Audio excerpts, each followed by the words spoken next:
Hey y'all, this is Pastor Mike. I've got my cup of coffee. Let's talk about leadership. We're going to continue our conversation today in the life of Moses.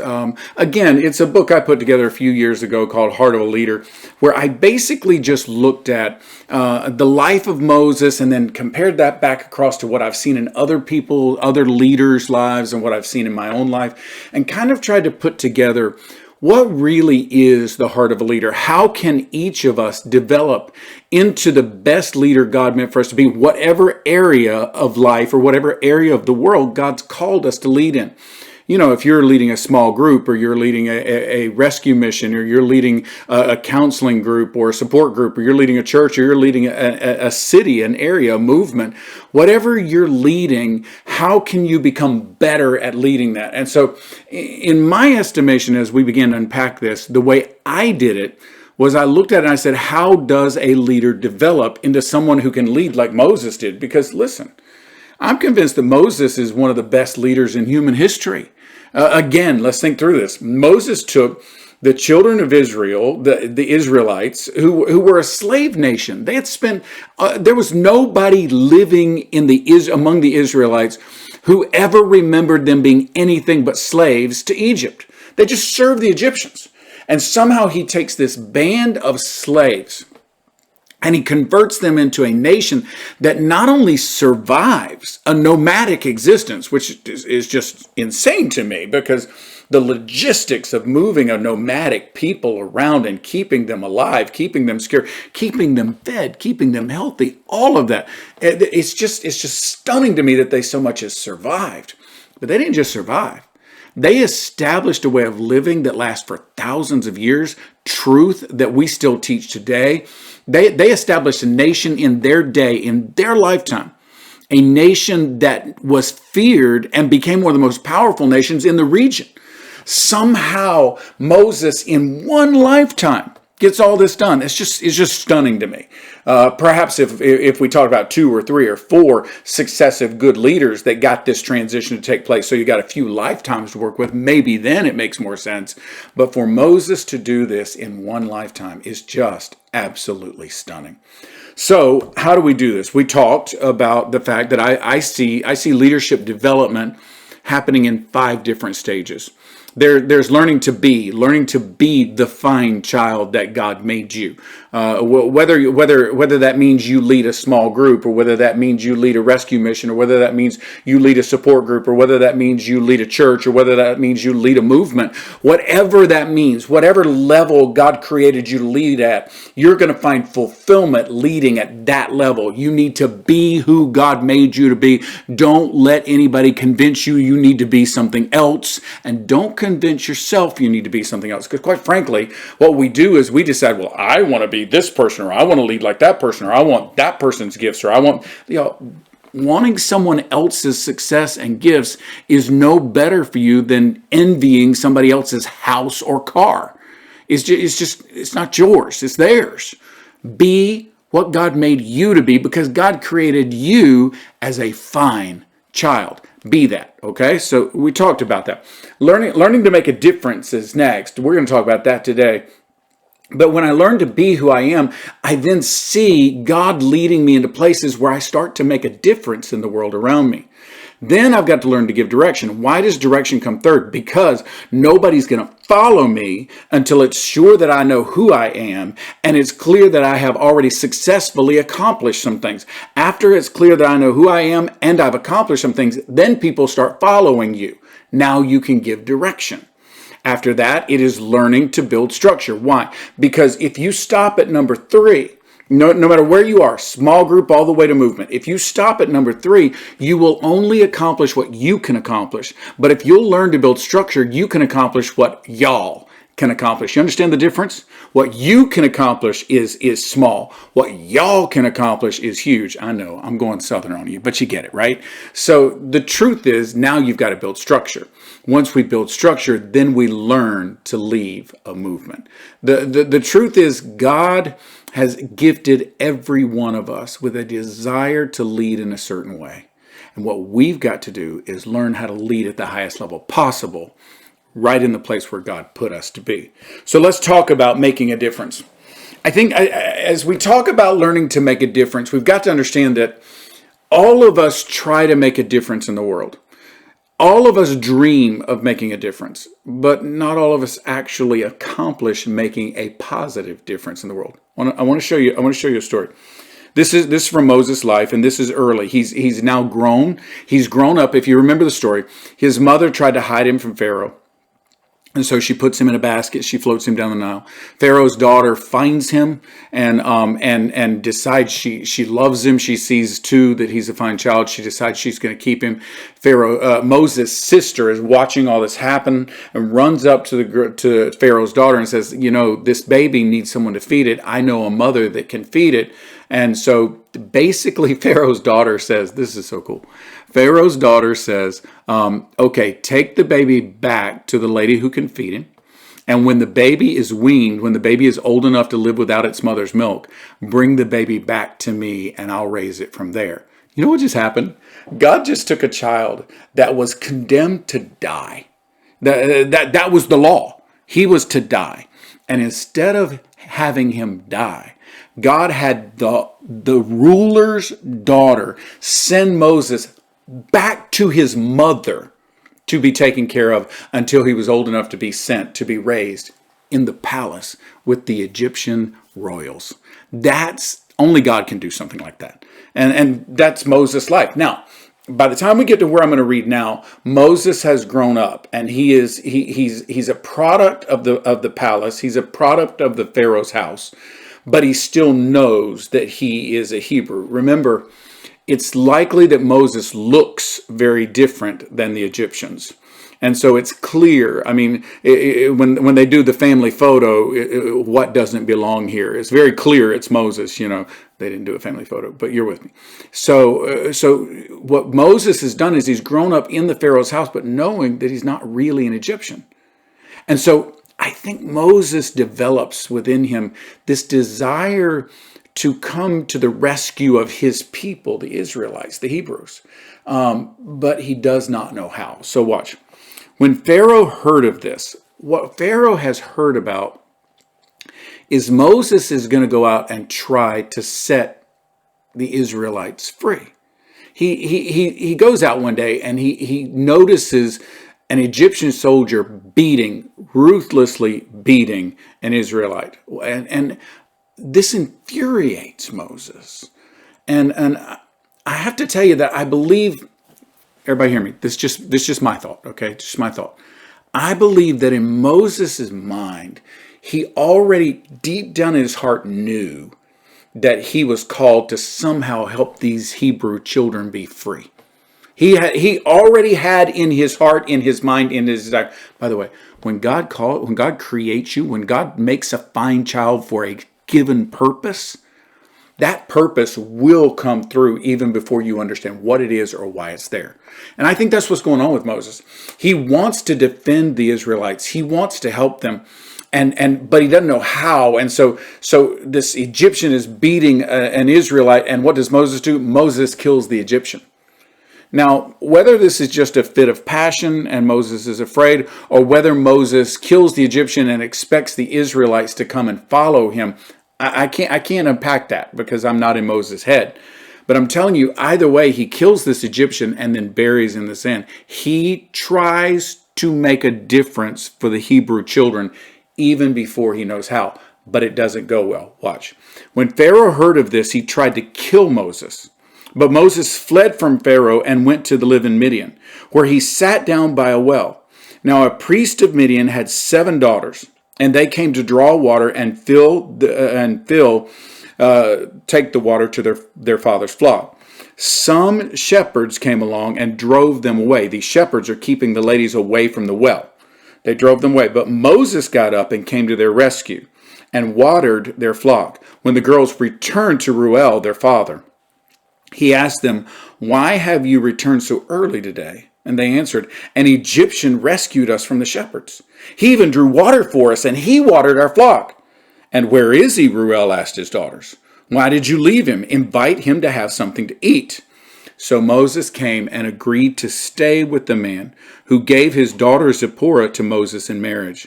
And Zipporah gave birth to a son, and Moses named him Gershom, saying, I have become a foreigner in a foreign land.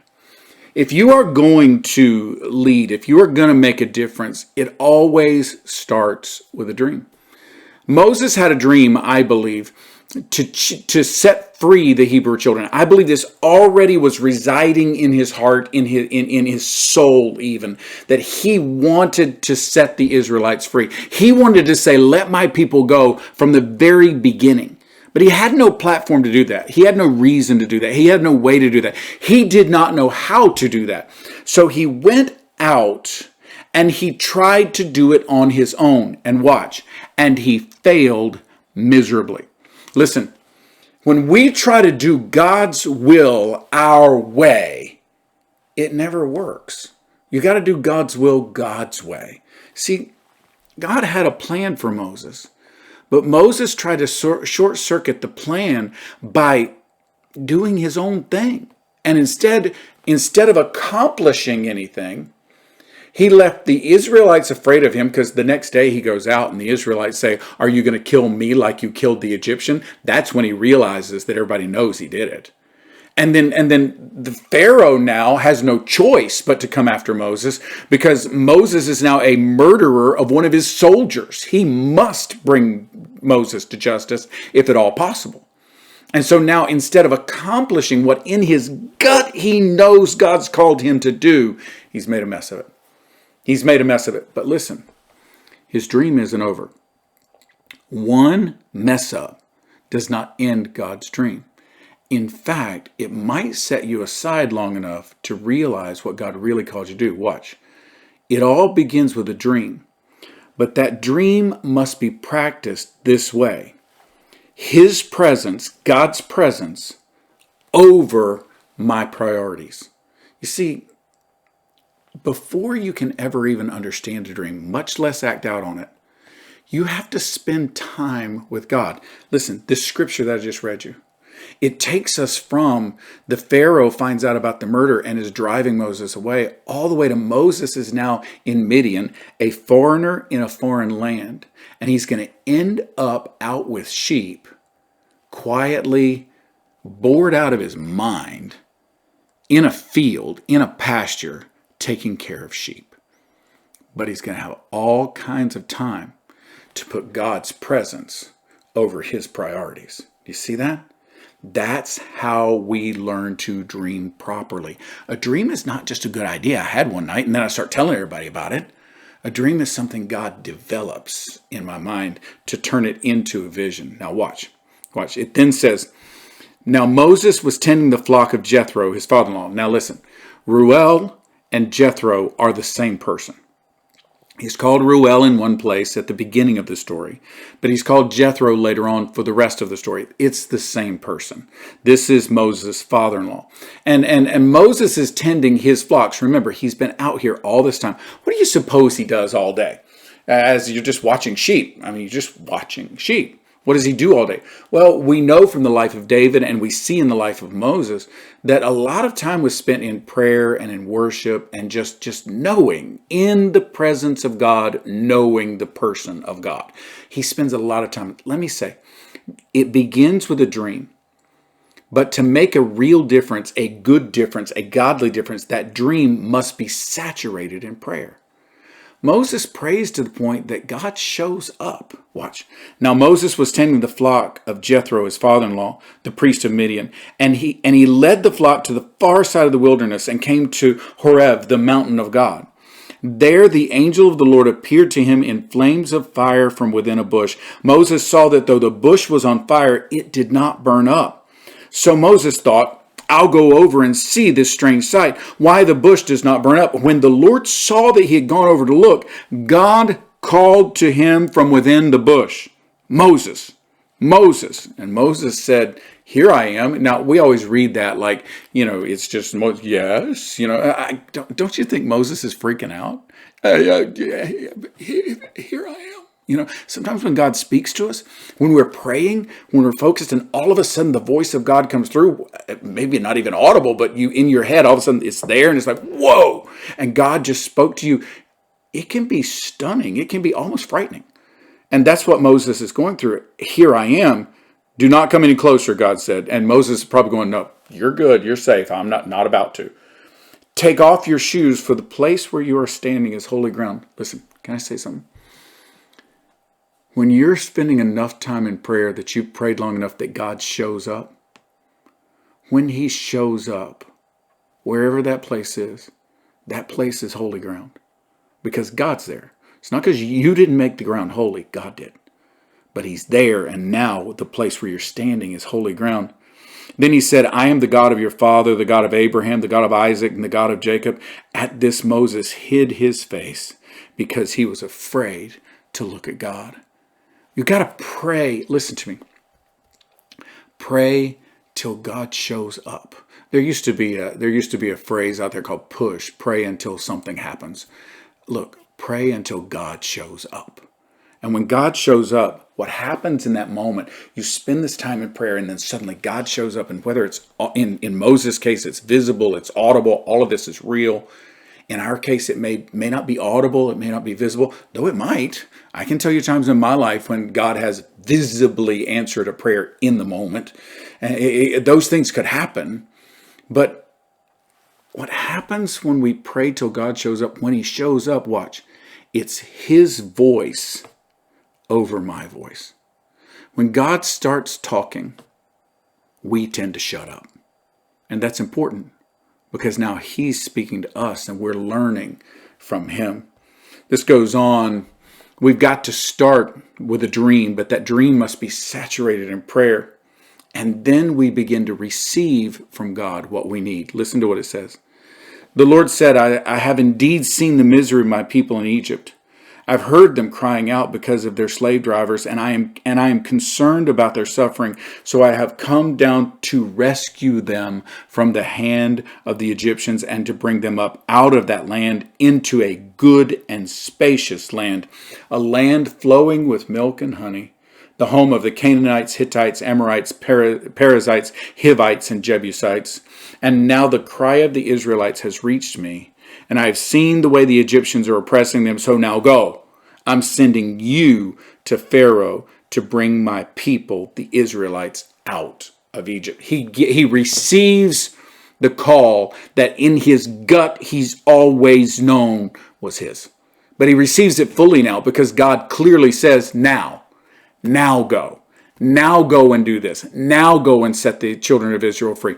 Now's the time. Back then when you did it, that wasn't the time. Now's the time. Go. And he receives a clarity of call. But here's Moses' problem. Moses argues with God. Well, I can't even talk good. Most people believe Moses stuttered. And so he says, I can't even talk good. Well, I'll have somebody else talk for you. Oh, I don't have any authority. Well, I'll give you authority. And God gives him miraculous authority. He says, well, who am I going to say sent me? Well, you tell him the I am that I am sent you. God sent you. Look, the truth is he comes with all kinds of excuses. Listen, when you receive a call from God that is beyond what you are capable of, and by the way, God's call is always beyond what you can accomplish on your own.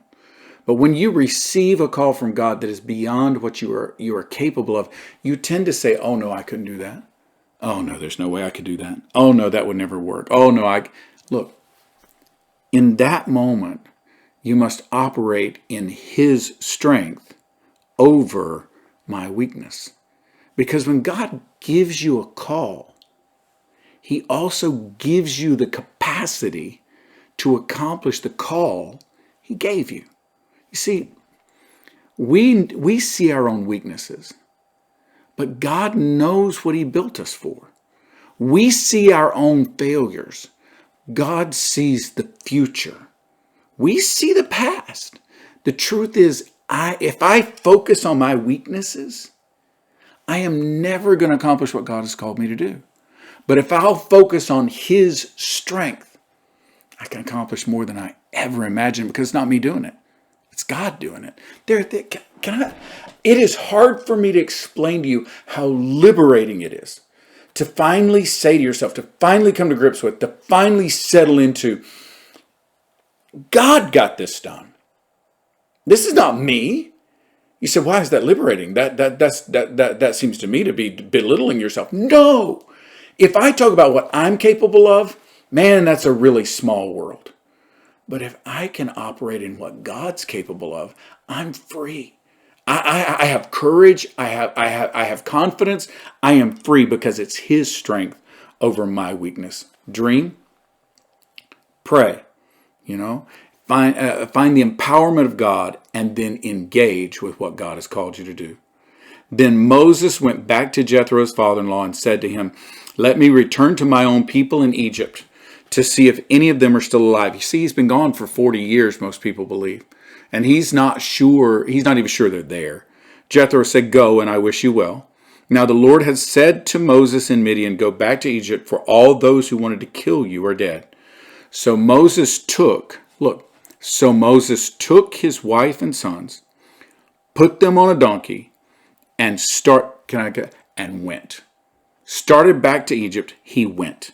And he took the staff of God, the power that God had given him, he took it in his hand.